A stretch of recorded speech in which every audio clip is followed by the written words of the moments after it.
All right.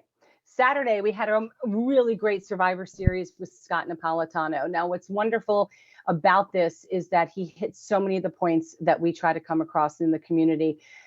He shared his story of surviving an aortic dissection not only once, but twice. And his story of perseverance, considering he was misdiagnosed the first time with an aortic dissection, it's incredible. And there's a lot of lessons really to be learned when you watch him tell his story and you listen to his story.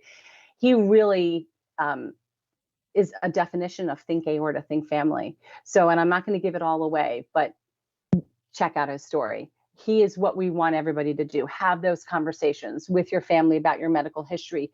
If this has happened to you, think about your parents, your grandparents.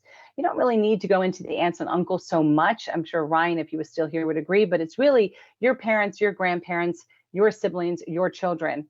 Think about people prior to you and their medical history, and think about what you're going to do with your children or your siblings moving forward. So we always encourage people to kind of be the shining star in someone else's life by sharing your story of survival, or feel free to share a story where maybe the outcome wasn't necessarily as positive, because there's such a lesson to be learned in someone else's life. There's a lesson to be learned if someone did not necessarily survive. I also want to hear from caregivers. It's very empowering. It's very validating for others.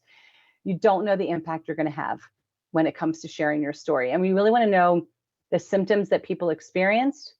We want to know how your diagnosis process went, because we may very well be sharing this with Think Aorta US, because their driving force is to educate the physicians to think about the aorta, to really try to give those timely medical diagnoses so that people can either be diagnosed as potentially being at risk, and then they'll be monitored, and they will avoid, hopefully, the very rare aortic dissection. So there's a link here. We encourage you to sign up. You can share your story, whether in written form or a pre-recorded video, or be daring and like me and go live and then interact with the community and take some questions. So I encourage you to sign up today for the Survivor Series and check out Scott's, and then like it, and then share it. Do all those things.